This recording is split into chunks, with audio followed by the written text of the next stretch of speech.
November 2, 2017, a team of physicists from the Hip Institute in Paris announced they had found something inside the Great Pyramid of Giza that no one had seen in 4,500 years. Not with a shovel, not with a drill, with muons.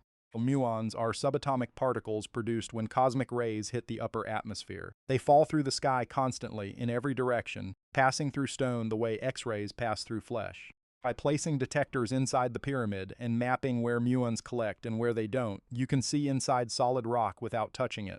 What the detectors found was a void, a large, sealed, empty space above the Grand Gallery, the pyramid's main internal corridor, at least 30 meters long, angled ceiling, completely sealed, no entrance, no exit, no known function in any existing theory of how the pyramid was built or what it was built for. Lead physicist Mehdi Tayyoubi announced the discovery publicly. He filed for permission to insert a small camera through a non-invasive borehole, a hole the width of a finger, to see what was inside. The Egyptian government denied the permit in 2018. They denied it again in 2019, again in 2020, 2021, 2022, 2023. As of 2024, no camera has entered that void. No instrument has touched it. No explanation for its existence has been officially published. And the question that nobody in mainstream archaeology will answer directly is this: what is in there, and why won't anyone let us look? If forbidden ancient history fascinates you, hit subscribe. Every week we decode what Egyptologists won't translate publicly. Here is what mainstream Egyptology will tell you about the Great Pyramid. It was built as a tomb for the pharaoh Khufu around 2560 BCE. It took approximately 20 years to construct. A workforce of tens of thousands of organized laborers moved to 3 million stone blocks using ramps, sledges, and copper tools. The internal chambers, the King's Chamber, the Queen's Chamber, the Grand Gallery, are the result of engineering decisions made to protect the burial space inside. That answer has been taught in every school on Earth for over a century. Here is what that answer cannot explain. No body has ever been found inside the Great Pyramid. No mummification materials. No burial goods. The sarcophagus in the King's Chamber was empty when Arab Caliph al-Ma'mun broke into it in 820 CE. It has been empty in every recorded account since the Grand Gallery, a corbelled ascending corridor 47 meters long and 5 meters tall, has no clear parallel in any other pyramid. Its dimensions are architecturally unnecessary for a tomb. No Egyptologist has produced a construction theory that fully accounts for why it is that size, in that location, with that geometry. And now, sitting directly above it, there is a void 30 meters long that no one has been permitted to enter. The void is not a crack. It is not a structural gap. Its ceiling is angled, deliberately shaped. Its dimensions were measured with precision by the most advanced, non-invasive scanning technology available to modern science. It was built, intentionally, by whoever built the pyramid, and whatever they built it for has not been explained. The Scan Pyramids project began in October 2015, led by Mehdi Tayyoubi of the Hip Institute in Paris and Kunihiro Morishima of Nagoya University in Japan. The project used 4 independent detection methods: infrared thermography, photogrammetry, 3D reconstruction, and muon tomography, the subatomic particle mapping technique that made the void visible. The muon detection process took over a year. Detectors were placed inside the Queen's Chamber, the King's Chamber, and at multiple external positions around the pyramid's base. Muon data was collected continuously and cross-referenced between detector locations to produce a 3-dimensional density map of the pyramid's interior. The void appeared in data from all 3 internal detector positions independently. It is not an artifact of one sensor. It is not a calibration error. 3 separate detector arrays, placed in 3 separate locations, all registered the same absence of stone in the same location above the Grand Gallery. The findings were published in the journal Nature on November 2, 2017, under the title Discovery of a Big Void in Khufu's Pyramid by Observation of Cosmic Ray Muons. Nature is not a fringe publication. It is one of the most rigorously peer-reviewed scientific journals on Earth. The paper passed review. The void is real. It is documented. It is published. Tayyoubi described the void in his public announcement as having a cross-section similar to the Grand Gallery itself, meaning it is not a narrow structural gap, but a space large enough to walk through. He described the ceiling angle as deliberately inclined, matching the slope geometry used elsewhere in the pyramid's internal design. He then applied for permission to insert a camera. The denial letter from the Egyptian Ministry of Antiquities cited the need for further study before any physical investigation could proceed. Further study of what, specifically, has never been stated. Here's why the location of this void matters more than its existence. The Grand Gallery sits at the geometric center of the pyramid's internal architecture. It is the main ascending passage, the corridor that connects the lower passages to the king's chamber above. Every theory of pyramid construction, every model of how the internal chambers relate to each other, is built around the grand gallery as the central axis. The void sits directly above it. In structural engineering, when you place a large empty space above a load-bearing corridor, you are either making a catastrophic mistake or you are doing it deliberately for a specific reason. The pyramid has stood for 4,500 years. Catastrophic mistake is not the answer. The void serves a function. The question is what function. Mainstream Egyptology has offered two explanations since 2017. First is that it is a construction void, an empty space left deliberately to relieve weight pressure on the grand gallery below. This is a real architectural technique. The relieving chambers above the king's chamber use exactly this principle. 5 stacked granite chambers that distribute the pyramid's mass away from the ceiling of the king's chamber. But the void above the grand gallery does not match the geometry of a relieving chamber. Relieving chambers are horizontal. They are stacked. They are directly above the space they protect, and their ceilings are flat. Because a flat ceiling distributes force evenly, the void above the grand gallery has an angled ceiling. An angled ceiling in a structural relieving void is not a relieving chamber. It is a design feature. Angled ceilings in Egyptian architecture serve one of two purposes. They direct force along a specific vector, or they enclose a space intended for a specific use. The second explanation offered is that it may be an undiscovered corridor, a passage connecting chambers not yet identified. This would be significant on its own. An unknown passage in the Great Pyramid would rewrite the architectural record. The passage requires an entrance and an exit. The muon data shows sealed boundaries on all sides. Whatever this space is, it was not designed to be walked through after construction was complete. It was sealed in. And here's what the standard analysis leaves out. The Grand Gallery's dimensions produce a standing acoustic resonance at approximately 111 Hz when a continuous tone is produced inside it. This was documented by acoustic researcher John Reed in 2001 during an authorized acoustic survey of the pyramid's internal chambers. 111 Hz is the frequency at which granite exhibits measurable piezoelectric response, meaning the stone itself generates a low-level electromagnetic charge when vibrated at that frequency. The king's chamber walls, ceiling, and floor are solid granite. The void above the Grand Gallery sits at the exact position where a secondary resonance amplification chamber would need to be located to focus and intensify the acoustic field produced below it. That is not speculation. That is geometry. The angled ceiling of the void, the feature that rules it out as a standard relieving chamber, is precisely the geometry used in modern acoustic focusing design to direct a sound field toward a specific point. The void focuses something downward into the Grand Gallery. What that something was used for is the question the permit denial has prevented anyone from investigating.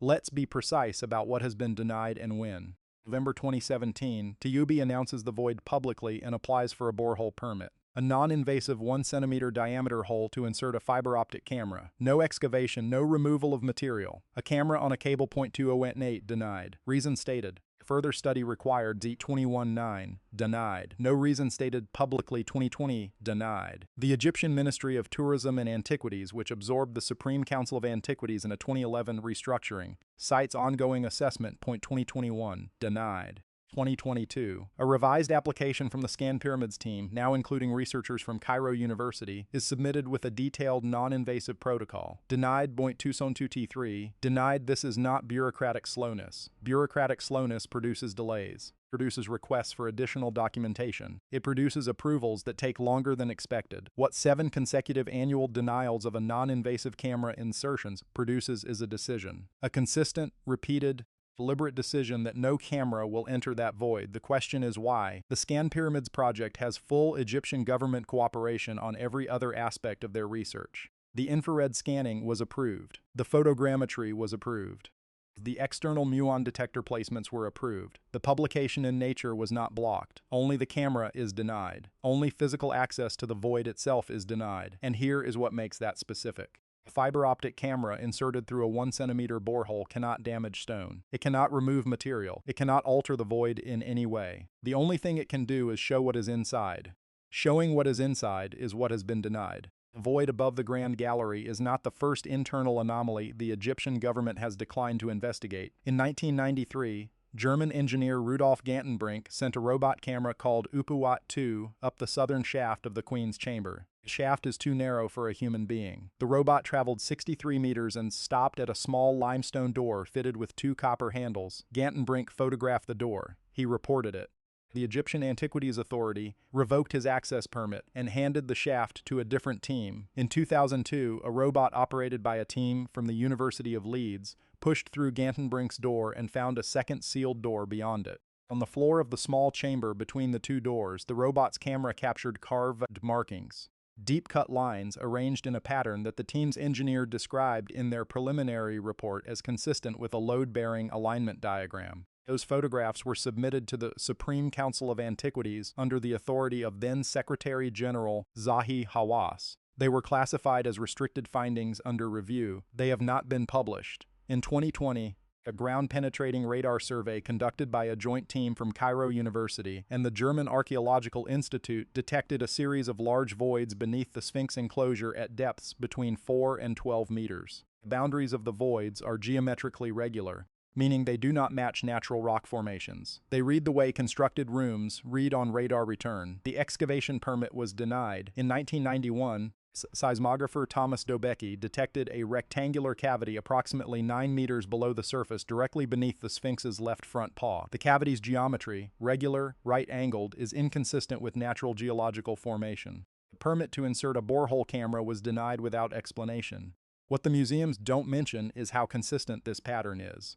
Every significant anomaly detected inside or beneath the Giza Plateau using non-invasive technology in the last 30 years has produced the same result. The detection is permitted, the publication is permitted, the physical investigation is not, the pattern is not random. A random bureaucracy denies some things and approves others. What exists at Giza is a policy, consistent, multi-generational, applied specifically to physical access to detected anomalies. Something has been found repeatedly in multiple locations using multiple technologies. And the decision has been made, repeatedly, that no one will look closer. Here is what should not be possible, and is the Great Pyramid's base is level to within 2 centimeters across its entire 230-meter length. It is a laser survey specification applied to a construction project from 4,500 years ago. The 4 sides align to true north, south, east, and west, with an error of less than 1/20th of a degree. 2.3 million stone blocks, averaging 2.5 tons each, are fitted together so tightly that a playing card cannot be slid between them. No mortar, stone against stone.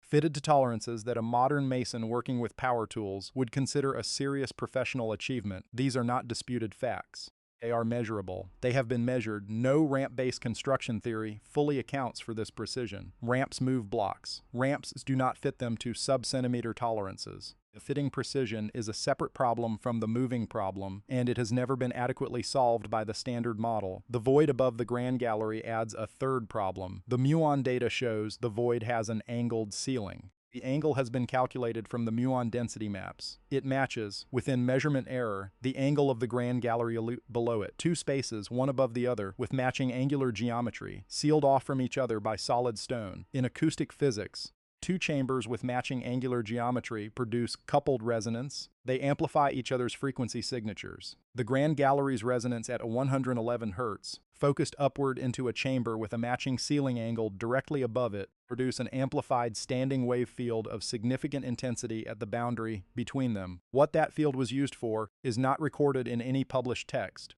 What it is capable of, physically, is documented in peer-reviewed research from laboratories in Bristol, Tokyo, and Pasadena. Acoustic standing wave fields at sufficient intensity can levitate physical objects. That is not a theory. It is a demonstrated laboratory result. The question is scale. The question is whether the ancient builders had a device capable of generating a field of sufficient intensity to levitate stones weighing tons. The void above the Grand Gallery is the right size, in the right position, the right geometry to function as the upper half of exactly such a system. The permit to look inside it has been denied 6 consecutive times. Let me be clear about what I am and am not saying. I am not saying the Egyptian government is hiding an ancient machine. I am not saying the void contains technology that rewrites physics.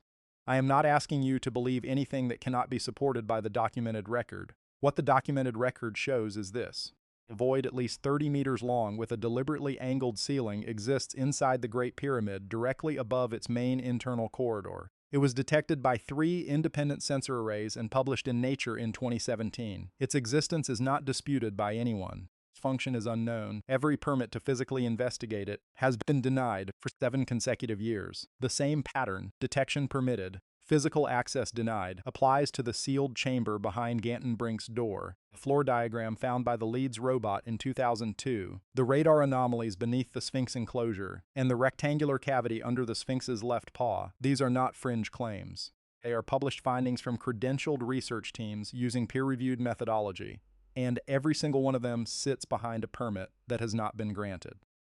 The Great Pyramid was built to tolerances that the standard construction model cannot fully explain. It contains a sealed void with no known function. It sits on a plateau where multiple non-invasive surveys have detected regular underground geometries that no one has been permitted to excavate. The pyramid is still standing. The void is still sealed. The detectors have shown us something is there, and the answer to what it is remains locked behind a permit application that has been denied every year since the question was first asked. The camera is ready. The borehole is non-invasive. The permit is still pending. What they found is documented. They won't let anyone see is the question if the void contains nothing significant.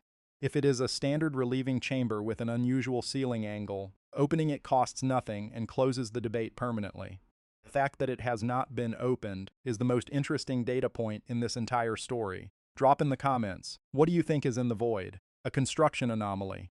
Or something that changes the official story permanently? If you want to know what the hieroglyphs found behind Gantenbrink's sealed door actually describe, that video is coming next week, so you don't miss it. Because what the inscriptions say about what was built into those shafts is not a construction record. It is something else entirely.